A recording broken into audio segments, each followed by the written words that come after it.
Welcome back to BCN news. YCP హయాంలో అభివృద్ధిని పక్కన పెట్టి రాష్ట్రాన్ని అప్పుల పాలు చేశారని మంత్రి బీసీ జనార్దన్ రెడ్డి ఆరోపించారు. సత్తెనపల్లిలో ఆయన మీడియా సమావేశంలో మాట్లాడుతూ రోడ్లు గుంతలమయమైనా పట్టించుకోలేదని, తమ ప్రభుత్వం 22,000 కిలోమీటర్ల రోడ్లు వేసిందని అన్నారు. మిగిలిన రోడ్లను కూడా త్వరలోనే పూర్తి చేస్తామని మంత్రి హామీ ఇచ్చారు. ఏ రోజు ప్రజల దగ్గరికి రాని వాళ్ళు ఈ రోజు మళ్ళీ ధర్నాలు చేస్తామని, ఎందుకు ధర్నాలు చేస్తారు? మీరు దేనికోసం ధర్నాలు చేస్తున్నారు అంటే 3,000కు 4,000 చేసినందుక, దీపం పథకం ఇచ్చినందుక, తల్లికి వందనములో ఈరోజు ఎంతమంది అంతమంది పిల్లలకి ఇచ్చినందుక, రేపు ఆగస్టు 15వ తారీఖున రాష్ట్రంలో ఎక్కడైనా తిరగవచ్చు. ఆడబిడ్డలకు ఏదైతే ఉందో ఉచిత బస్సు సర్వీసులు కూడా ఇస్తా ఉన్నాం. రేపు ఆగస్టు 15న అదే అన్నదాత సుఖీభవ రేపు ఏదైతే ఉందో కేంద్ర ప్రభుత్వం ఇచ్చిన వెంటనే వాటిని కూడా ఇవ్వబోతా ఉన్నాం. సూపర్ 6 పథకాలన్నీ కూడా కంటిన్యూగా కంప్లీట్ గా చేస్తా ఉన్నాం. ఈ రోజు మళ్ళీ రౌడీ రాజ్యం కావాలనుకుంటున్నారు. రాష్ట్రాన్ని సర్వనాశనం చేశారు, అప్పుల పాలు చేశారు. ఈ రోజు ఆ నాయకుడు పని లేకపోతే రౌడీలను, గంజాయి అమ్మే బ్యాచ్ను, హత్యలు చేసిన బ్యాచ్లను పలకరించడానికి రోడ్ల మీదకి వచ్చి విధ్వంసం సృష్టిస్తున్నాడు. ఆ రోజు నకిలీ మద్యాన్ని చేశాడు. నకిలీ మద్యంతో ప్రజల జీవితాలతో ఆడుకున్నాడు. ఆ రోజు ఎన్నికలకు ముందే నేను మద్యాన్ని నిషేధించి ఎన్నికలకు పోతానన్నాడు. అందుకే ప్రజలు ఇచ్చిన మాట లేడు, ఈయన మాట తప్పుతాడని 151 సీట్లు ఇస్తే 5 తీసేసి 11 సీట్లకే పరిమితం చేసినారు. ఈ రోజు వాళ్ళను ఈ రోజు మాకు 164 సీట్ల మెజార్టీ ఇచ్చారు. బాధ్యతతో వెలుగుతున్నాం. శాసనసభ్యులు కానీ మేము కానీ మంత్రులము ప్రజల సమస్య కోసం సంవత్సరం అయితేనే ఈ రోజు తొలి అడుగులో సుపరిపాలన అనేటువంటి కార్యక్రమాన్ని తీసి ప్రజల దగ్గరికి సమస్యల కోసం వెళ్తా ఉన్నాం. అప్పుడు ఇసుక ఏ విధంగా దొరికేది, ఇప్పుడు ఏ విధంగా ఉందో ఒకసారి ఆలోచన చేయండి. ఈ రోజు ప్రశ్నించే హక్కు లేదు వైఎస్ఆర్ పార్టీలకు. ఈ రోజు నాయకుడు ఎక్కడ చూసినా మళ్ళీ కులాల మధ్యన చిచ్చు పెడతా ఉన్నాడు. గ్రామాలలో రెచ్చగొడుతున్నాడు. కవింపు చర్యలకు రమ్మంటున్నాడు. రఫ రఫ రఫ ఆడిస్తామంటాడు. ఏంటి రఫ రఫ రఫ రఫ ఆడించారు? ఓటర్లను 151 నుంచి 11కి మీకు పెట్టారు. నీకు ఆఖరికి ప్రతిపక్ష హోదా కూడా లేదు. ప్రతిపక్ష హోదా లేకుండా చేశారు. కేవలం 11 సీట్లు ఇస్తే ఆ 11 మంది కూడా ప్రజల సొమ్ముతో, జీతాలతో కనీసం అసెంబ్లీకి రాని అసమర్థులు. మీరు ఈ రోజు తెలుగుదేశం పార్టీని విమర్శిస్తా ఉన్నారు.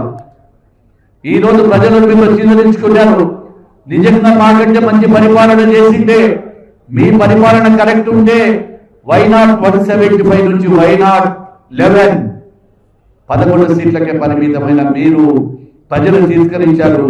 ఇంకా సిగ్గు రాలేదా అని అడుగుతా ఉన్నాము. మీరు ఎన్ని చెప్పినా ఈ రాష్ట్రం బాగుపడాలి, రాష్ట్రం అభివృద్ధి చెందాలి, ఏది జరగాలన్న కూటమితో ఖాయము. ఒక విజనరీ లీడరు చంద్రబాబు నాయుడునే ఈ యొక్క రాష్ట్రం బాగుపడాలంటే చంద్రబాబు నాయుడుతో సాధ్యం. నాడు పరిశ్రమలు పారిపోయాయి. ఈ రోజు పరిశ్రమలు పరుగులు పెట్టు. 1,000 కోట్ల రూపాయలు కాదు, లక్షల కోట్ల రూపాయలు. నిన్న ఒకే ఒక దినం క్యాబినెట్ లో 76,000 కోట్లకు మేమందరం కూడా శాంక్షన్స్ ఇవ్వడం, పరిశ్రమలకు అనుమతులు ఇవ్వడం జరిగింది. పోలవరాన్ని పక్కన పెట్టారు. ఈ రోజు ఏ కార్యక్రమం తీసుకున్నా ఒక చంద్రబాబు అంబాసిడర్, బ్రాండ్ అంబాసిడర్. పరిశ్రమలంతా కూడా చంద్రబాబు గారి మీద నమ్మకం ఉంది. మేము పెట్టుబడులు పెడతాము అని దేశ విదేశాలలో కంపెనీలు సైతం వస్తున్నాయంటే ఆ నాయకుడి అనుభవము, చంద్రబాబు గారు నాయుడు అనుభవాన్ని మనం అందరం కూడా గుర్తించాలి. ఎందుకంటే ప్రజలకు బాధ్యతాయుతమైనటువంటి పదవులో మేము ఉన్నాము. మేము ప్రజల వద్దకే పరిపాలన, మేము ప్రజా సేవకులము, ప్రజలకు సేవకులుగా మారి పనిచేసేటువంటి ప్రభుత్వం తెలుగుదేశం ప్రభుత్వం. రాష్ట్రానికి హోదాని ఇస్తానని మోసం చేసిన ప్రధాని మోదీ ఓ కేడి అని ఏపీ పీసీసీ అధ్యక్షురాలు వైఎస్ షర్మిల మండిపడ్డారు. విజయవాడలో ఆమె మీడియాతో మాట్లాడుతూ విభజన హక్కుల సాధనకు రాష్ట్ర ఎంపీలు పార్లమెంట్లో ఎందుకు కోట్లాడడం లేదని ప్రశ్నించారు. రాష్ట్రాన్ని జగన్ దోచుకు తిన్నాడని తెలిసి హామీలు ఇచ్చిన చంద్రబాబు అధికారంలోకి వచ్చాక రాష్ట్రం ఆర్థికం దివాలా తీసిందంటూ హామీల అమలును వాయిదాలు వేయడాన్ని షర్మిల తప్పుపట్టారు. నిరుద్యోగ భృతి, 20 లక్షల ఉద్యోగాలు ఎక్కడని ఈ సందర్భంగా ఆమె నిలదీశారు. ఇప్పుడు ఢిల్లీలో పార్లమెంట్ జరుగుతోంది. ఈ సందర్భంగా ఆంధ్ర రాష్ట్రానికి చెందిన ఎంపీలు అందరూ పార్లమెంటుకు హాజరవుతున్నారు.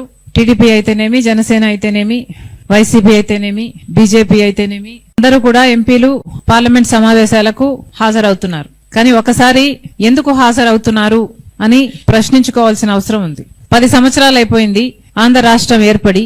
10 సంవత్సరాలుగా కేంద్రం మనకిచ్చిన విభజన హామీలలో ఎన్ని నెరవేర్చుకోగలిగాం? మరి ఇంకా ఎన్ని నెరవేర్చుకోవాల్సి ఉంది? కనీసం ఒక్కటైనా నెరవేర్చుకోగలిగామా? మరి అన్ని విభజన హామీలు పెండింగ్ లో పెట్టుకుని ఇంతమంది ఎంపీలు, 25 మంది లోక్సభ ఎంపీలు ఉన్నారు ఆంధ్ర రాష్ట్రానికి సంబంధించి, 11 మంది రాజ్యసభ ఎంపీలు ఉన్నారు ఆంధ్ర రాష్ట్రానికి సంబంధించి. మరి ఇంతమంది ఎంపీలు ఆంధ్ర రాష్ట్రానికి 10 సంవత్సరాలుగా ఉండి కూడా ఏమి సాధించినట్టు? పేరుకు మాత్రమే వైసీపీ అయినా, జనసేన అయినా, టీడీపీ అయినా పేరుకు మాత్రమే వీళ్ళు ఈ పార్టీలకు సంబంధించిన ఎంపీలు గాని నిజానికి వాస్తవానికి వీళ్ళందరూ కూడా బీజేపీ ఎంపీలుగానే వ్యవహరిస్తున్నారు. బీజేపీ పార్టీకి ఎక్కడ ఏ బిల్లుకు ఏ మద్దతు ఇవ్వాలన్నా వాళ్ళు ఇంకా అడగక ముందే బీజేపీ పార్టీ వీళ్లే ముందే మేం సిద్ధం అన్నట్టుగా ప్రతి బిల్లుకు ఆమోదం తెలుపుతున్నారు. అందుకు ప్రతిఫలంగా మన రాష్ట్రానికి సంబంధించి కనీసం విభజన హామీలలో ఏ ఒక్కటైనా మనం ఇప్పటి వరకు అయినా నెరవేర్చుకోగలిగామా? ఎందుకని ఇంతమంది ఎంపీలు ఉండి కూడా ఏ పార్టీకి ఆ పార్టీ వాళ్ళ స్వప్రయోజనాలు చూసుకుంటున్నారు, మోడీ మెప్పు పొందాలని చూస్తున్నారు.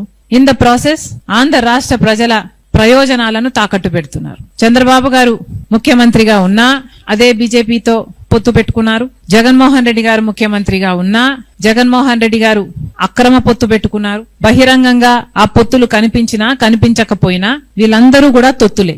బీజేపీ పార్టీకి తొత్తులుగా మారారు. బీజేపీ పార్టీకి ఆంధ్ర రాష్ట్ర ఎంపీలు ఏ పార్టీకి చెందిన వారైనా కూడా ఈరోజు రబ్బర్ స్టాంపుల్లా మారిపోయారు. బీజేపీ చేతిలో కీలు బొమ్మల్లా మారిపోయారు. ఒక్కటంటే ఒక్క విభజన హామీ గురించి కూడా ఒక్క పార్టీకి చెందిన ఒక్క ఎంపీ కూడా మాట్లాడడం లేదు అంటే మీకు ఎందుకు ఓట్లేసినట్టు? ప్రజలు మిమ్మల్ని ఎందుకు గెలిపించినట్టు? మీరు ఢిల్లీ వరకు పార్లమెంటుకు ఎందుకు వెళ్తున్నట్టు? ఎందుకు హాజరవుతున్నట్టు? ఒకసారి ప్రశ్నించుకోవాల్సిన అవసరం ఉంది. ప్రత్యేక హోదా ఎంత ముఖ్యమో మిగతా రాష్ట్రాలకు వచ్చిన రాష్ట్రాలు ప్రత్యేక హోదాతో వేల కొద్ది పరిశ్రమలు వచ్చాయి. మరి ప్రత్యేక హోదా 15 సంవత్సరాలు కావాలని చంద్రబాబు గారంటే మోడీ గారేమో 10 సంవత్సరాలు ఇస్తామని అధికారంలోకి రాకముందు మాటిస్తే మరి అధికారంలోకి వచ్చి 11 సంవత్సరాలైనా మోడీ ప్రధానమంత్రిగా 11 సంవత్సరాలుగా ఉండి కూడా ఇంతవరకు కూడా ప్రత్యేక హోదా మనం సాధించుకోలేదు అంటే మరి ఈయన మోడీ అనాలనా కేడీ అనాలనా? కేడీ అనడంలో తప్పే ఉంది.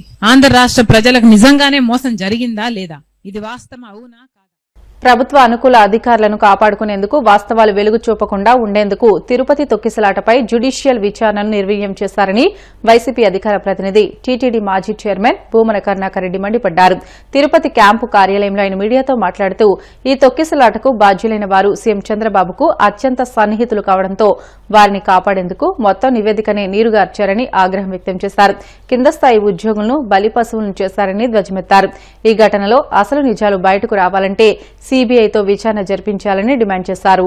అది దాదాపు 2 సంవత్సరాలు అత్యద్భుతంగా మొత్తం దేశంలో ఉన్న హిందువులంతా కూడా ఎంతో గొప్ప నిర్ణయం తీసుకున్నారు. మఠాధిపతులు దాదాపు 23 మంది వాళ్ళ ఆశీర్వాదంతో తీసుకున్నటువంటి ఈ నిర్ణయం పట్ల అందరూ హర్షించటమే కాకుండా మాకందరికీ కూడా ఈ దర్శనం కల్పించినారు అని వేణోళ్ల పొగిడిన సంగతి అందరికీ తెలిసింది. కూటమి ప్రభుత్వం అధికారంలోకి వచ్చిన తరువాత ఈ క్యూ లైన్లలో ఎస్ఎస్డి పాసుల్ని ఇచ్చేటువంటి కార్యక్రమంలో భాగంగా 8/1/2025 తారీఖున తిరుపతిలో ఉన్న రామానాయుడు మున్సిపల్ హై స్కూల్ దగ్గర ఉన్న పార్కులో ఉన్న గేటును తెరవటం మూలంగా అత్యంత దయనీయమైనటువంటి స్థితిలో జరిగిన మ్యాన్మేడ్ తొక్కిసలాటలో 6 మంది భక్తులు తమ ప్రాణాలని కోల్పోవటం జరిగింది. 50 మంది పైగా భక్తులు తీవ్రంగా గాయపడడం జరిగింది. దీని మీద ప్రపంచవ్యాప్తంగా ఉన్న హిందువుల అందరి ఆగ్రహావేశాలను చవిచూసినటువంటి ప్రభుత్వం కంటి తుడుపు చర్య కోసమని ఒక జ్యుడిషియల్ కమిషన్ ను వేసింది. ఈ జ్యుడిషియల్ కమిషన్ ను వేయటానికి పూర్వం 9వ తారీఖున జనవరి నెల చంద్రబాబు నాయుడు గారు గౌరవ ముఖ్యమంత్రి ఆ రామాయణాయుడు పార్కు ఈ రెండింటినీ సందర్శించి అక్కడ ఉన్నటువంటి కలెక్టర్ గారి మీద, ఎస్పీ గారి మీద, సివిఎస్ఓ గారి మీద, ఈఓ గారి మీద పెద్ద ఎత్తున రంకెలు వేసే అంతగా వాళ్ల మీద కోపగించుకోవటం జరిగింది. ఆ మాత్రం మీకు బాధ్యత లేదా, ఆ మాత్రం మీరు పట్టించుకోరా, అది ఇదని అంటే చంద్రబాబు గారు చాలా తీవ్రమైనటువంటి నిర్ణయం తీసుకోబోతున్నారు అనేటువంటి ఒక భ్రమను కల్పించినారు. ఆ 7-8 నిమిషాల పాటు వార్తలు ముగించే ముందు ముఖ్యాంశాలు మరొకసారి. నియోజకవర్గంలో ప్రైమరీ హెల్త్ సెంటర్లను పటిష్టపరచడానికి తగిన చర్యలు తీసుకుంటాం. శాసనసభ డిప్యూటీ స్పీకర్ ఉండి ఎమ్మెల్యే రఘురామకృష్ణంరాజు వెల్లడి.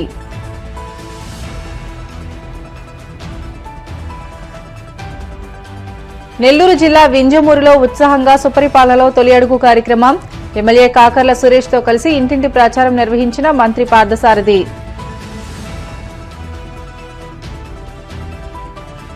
రాష్ట్రానికి హోదాను ఇస్తానని ప్రధాని మోదీ మోసం చేశారన్న షర్మిల. విభజన హక్కుల సాధనకు రాష్ట్ర ఎంపీలు పార్లమెంటులో ఎందుకు కోట్లాడడం లేదని సూటి ప్రశ్న.